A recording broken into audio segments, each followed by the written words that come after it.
विविध शिक्षा चैनल में आपका हार्दिक स्वागत है।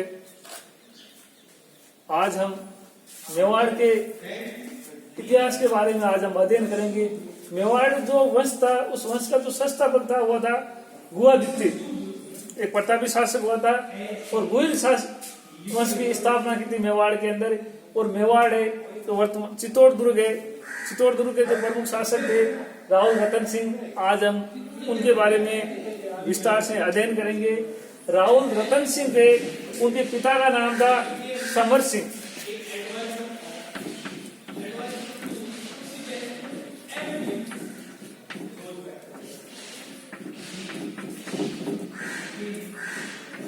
समर सिंह था और समर सिंह के बाद में जो मेवाड़ के उत्तराधिकारी बने थे वो बने थे राहुल रतन सिंह। इनका शासन काल रहा था 1301 से लेकर 1303 ईस्वी तक। उस समय अगर हम मेवाड़ के भौगोलिक स्थिति का अगर हम अध्ययन करें तो उस समय जो आसपास जो शक्तिशाली शासक थे, वो शासक दिल्ली सल्तनत के जो प्रमुख शासक थे वो थे अलाउद्दीन खिलजी। अलाउद्दीन खिलजी इनके समकालीन थे। और रतन सिंह ने जिस समय मेवाड़ शासक बना था, उस समय मेवाड़ चारों ओर से शत्रुओं से घिरा हुआ था। और इनका जो राज तिलक होने के बाद में जब उन्होंने सत्ता संभालने के बाद में हमें इतिहास में ऐसी हमें जानकारी मिलती है कि रतन सिंह ने अच्छी तरह से अपना कार्यभार संभालना शुरू किया। शुरू करने के बाद में एक दिन नागमती रतन सिंह की महारानी थी, वो एक दिन अपनी सुंदरता का बखान कर रही थी। उस समय एक हीरामन तोता था, उसने कहा कि हे रानी, जिसने कभी बुगले ने हंस को देखा ही नहीं था, उसे क्या पता कि हंस कैसा होता है। वो बात उनको बहुत बुरी लगी और हीरामन तोता के मुख से पद्मिनी की रूप और सौंदर्य की व्याख्या सुनकर राहुल रतन सिंह ने पद्मिनी को प्राप्त करने के लिए सियल द्वीप की ओर प्रस्थान करता है। सियल द्वीप भारत के दक्षिणी भाग के अंदर श्रीलंका के जो वर्तमान में सियल द्वीप को श्रीलंका कहते हैं, वहां पर राहुल रतन सिंह अपना वेश बदलकर वहां आते हैं। और वहां आने के बाद में रानी पद्मिनी से विवाह करते हैं और विवाह करके वो मेवाड़ आ जाते हैं वापस। मेवाड़ आने के बाद में मेवाड़ के अंदर एक राघव चेतन नाम के तांत्रिक थे।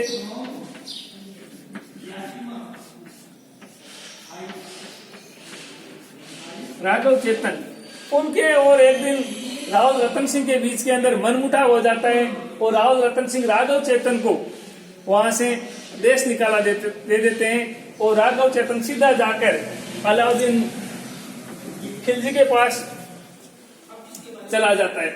यह जानकारी हमें मलिक मोहम्मद जायसी के द्वारा रचित पद्मावत जो महाकाव्य, उसके माध्यम से हमें ये जानकारी मिलती है।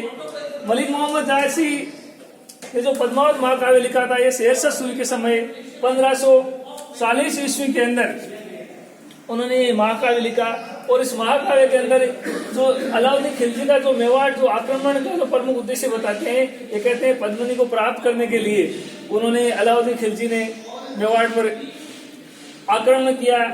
और राघव चेतन जाकर अलाउद्दीन खिलजी को ये बात कहता है कि आप दिल्ली के सुल्तान हो, आपको पता है कि मेवाड़ के जो रतन सिंह है, उनकी रानी इतनी सुंदर है, जब वो पानी पीती है तो पानी जाता हुआ दिखता है, पान खाती है तो उसे मुंह से पान भी हमें दिखाई देता है। उनका शरीर शीशे के समान पारदर्शी है और वो समकालीन विश्व के अंदर सबसे ज्यादा सुंदर स्त्री है। और राघव चेतन की बात सुनकर अलाउद्दीन खिलजी रानी पद्मिनी को प्राप्त करने की लालसा से ये चित्तौड़ पर आक्रमण करने की योजना बनाते हैं। ये सारी हमें ये जानकारी जो पद्मावत महाकाव्य, उससे हमें मलिक मोहम्मद जायसी के माध्यम से हमें ये जानकारी मिलती है, जबकि आधुनिक इतिहासकार इस बात से सहमत नहीं है। आधुनिक इतिहासकार कह रहे हैं कि अलाउद्दीन खिलजी एक विस्तार और साम्राज्यवादी शासक था। वह अपनी सीमा का विस्तार करना चाहते थे और विस्तार करने के लिए मेवाड़ पर आक्रमण करना बहुत ही जरूरी था। और जब सामरिक दृष्टि की हम बात करें तो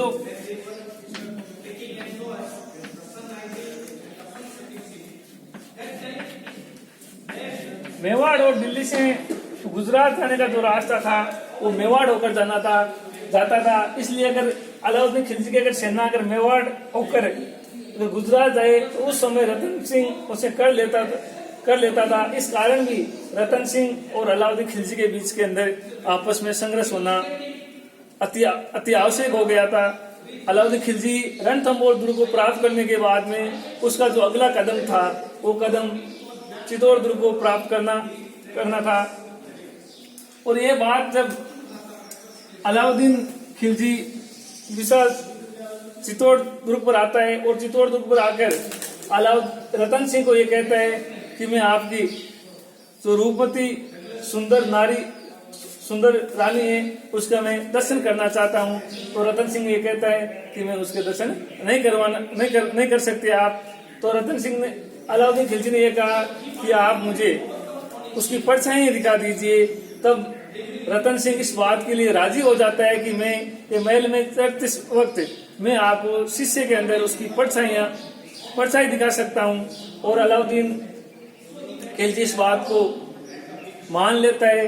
और जैसे ही अलाउद्दीन खिलजी चित्तौड़ दुर्ग पे आते हैं और आकर जब कांच के अंदर जब रानी पद्मिनी का देखता है और देखकर उसके रूप और सौंदर्य पर मोहित हो जाता है और कहता है सुभान अल्लाह, संसार में जितनी भी सुंदर नारी हैं उनमें सबसे ज्यादा अगर सुंदर है तो रानी पद्मावती है। और इसको प्राप्त करने की वो लालसा रखता है और धोखे से छल और कपट के माध्यम से रतन सिंह को वहां से बंदी बना लेता है। और बंदी बनाकर रतन सिंह को अलाउद्दीन खिलजी दिल्ली ले जाता है।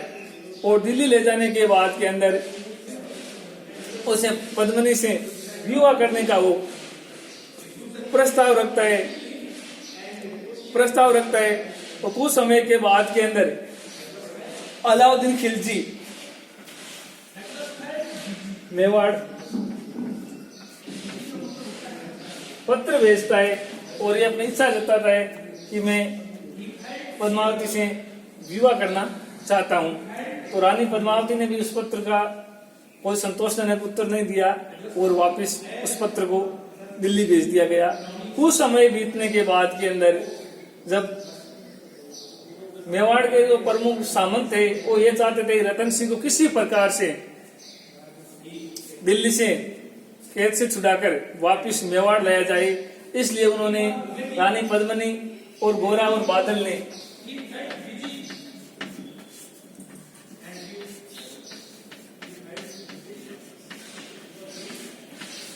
बादल ने योजना बनाते हैं और योजना के तहत रानी पद्मिनी भी ये बात स्वीकार कर लेती है कि मैं दिल्ली जाने के लिए तैयार हूं। उस समय राजस्थान के जो राजपूत थे उनके अंदर एक प्रथा थी, डावरिया प्रथा।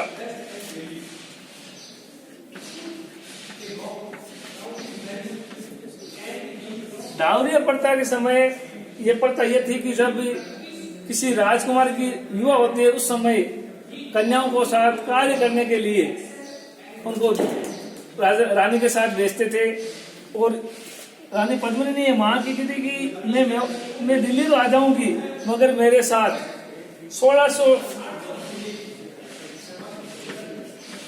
डावरियां भी मेरे साथ आएगी। तो अलाउद्दीन खिलजी को इस बात का जब पता चला तो बहुत ज्यादा खुश हुआ। उसने कहा कि पहले तो ये कहते थे कि हमारी वंश और परंपरा है कि हम आप पद्मिनी के दर्शन भी नहीं कर सकते और आज पद्मिनी के साथ 1600 डावरियां भी साथ आ रही है। बहुत ज्यादा वो खुश हुआ।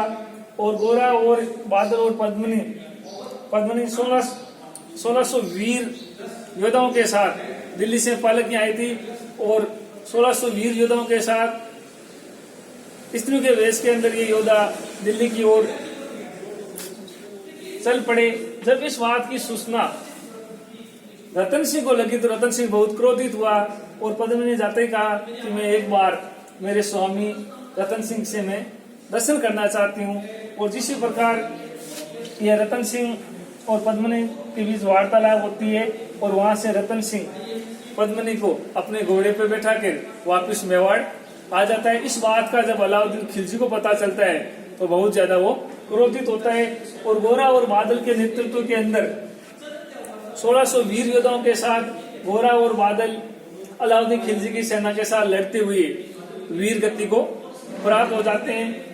ये गोरा और बादल काका और भतीज थे और अपनी वीरता से लड़ते हुए वहां से पद्मिनी और राव रतन सिंह को वहां से सुरक्षित मेवाड़ के लिए वो प्रस्थान करवा देते हैं और ये लड़ते हुए वीर गति को प्राप्त हो जाते हैं। ये सारी हमें जानकारी पद्मावत महाकाव्य से हमें मिलती है। ये सारी घटनाक्रम ये मलिक मोहम्मद जायसी का जो ग्रंथ है उससे हमें ये जानकारी मिलती है। मगर आधुनिक इतिहासकार गौरीशंकर ओझा इस बात को ये स्वीकार नहीं करते हैं कि ये सारी घटनाएं एक काल्पनिक और मलिक मोहम्मद जायसी ने ये अपनी पुस्तक के अंदर लिखा गया था और अधिकांश इतिहासकार इस बात से सहमति नहीं है।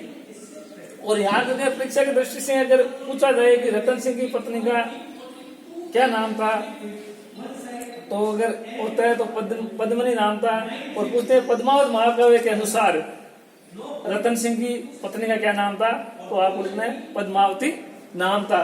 दोनों एक ही है, अलग अलग पद्मावती ग्रंथ के अंदर उसे पद्मावती कहा गया था और अन्य जो साहित्य ग्रंथ है उसके अंदर पद्मिनी कहा गया।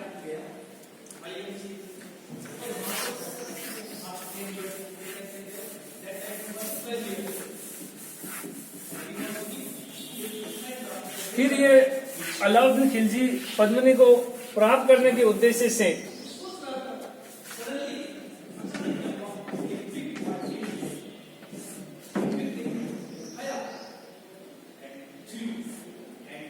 जनवरी 1303 के अंदर विशाल सेना लेकर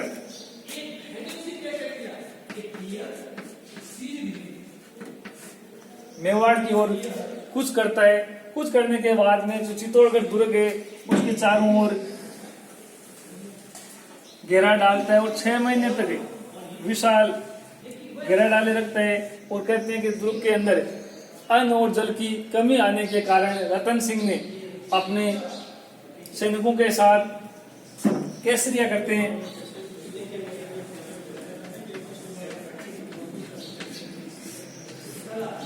केसरिया करते हैं और लड़ते लड़ते रतन सिंह वीर गति को प्राप्त हो जाते हैं। प्राप्त होने के बाद में उनकी जो रानी थी पद्मिनी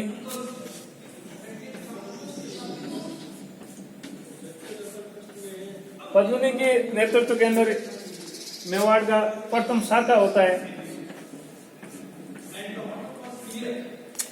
प्रथम शाखा होता है ये अगस्त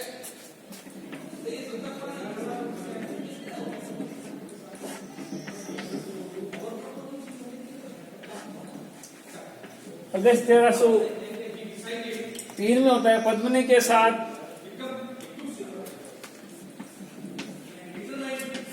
1600 वीरगनाएं अग्निजोर करती है और पद्मिनी ने अपने स्वामित्व अपने सतीत्व की रक्षा करने के लिए ये उन्होंने जोहर किया गया था और ये जोहर भारत का सबसे विशाल जोहर माना जाता है, जिसके अंदर इतिहासकार कहते हैं, अलग अलग इतिहासकारों की मत है, कुछ कहते हैं 15,000 रानियां थी, कुछ कहते हैं 1600 रानियां थी। और ये पूरी की पूरी घटना सतीत्व की रक्षा के लिए, अपनी मान मर्यादा की रक्षा के लिए रानी पद्मिनी ने अपना जोर किया। हम आपको बता दें कि राजस्थान का जो प्रथम जोर था वो 1301 ईस्वी के अंदर रणथंभौर दुर्ग में रंग देवी के नेतृत्व में हुआ था। वो जल जोड़ था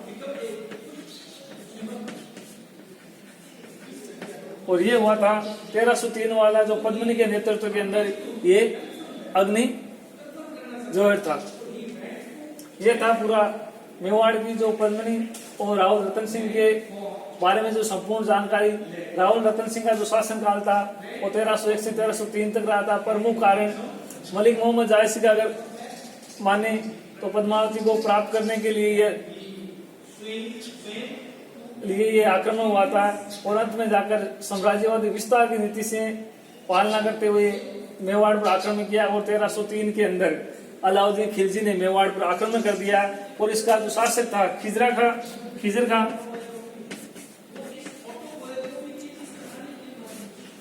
खान को मेवाड़ का शासक नियुक्त कर देता है और मेवाड़ का चित्तौड़ का नाम बदलकर खिजराबाद कर देता है।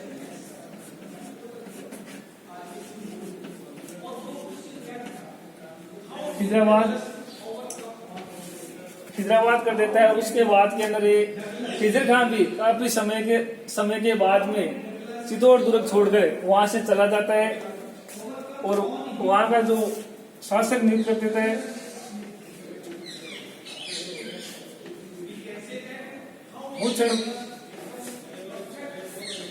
मुचड़ मालदेव को। और मालदेव कुछ समय के बाद में वहां का जो शासक है और जय सिंह को नियुक्त कर देता है और 1336 के आसपास 1336 ईस्वी के आसपास एक सिसोदिया सामंत राणा हमीर ने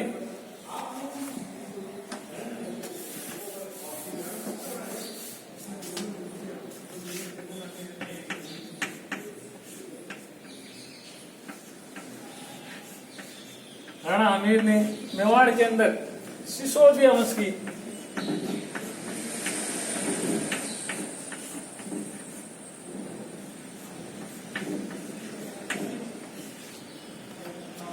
सिसोदिया वंश की स्थापना करता है और ये वंश 1948 तक ये निरंतर चलता रहा और गुइल शाखा के बाद में मेवाड़ के अंदर सिसोदिया शाखा की स्थापना की थी और इसका जो प्रमुख जो श्रेय दिया जाता है वो राणा हमीर को दिया जाता है।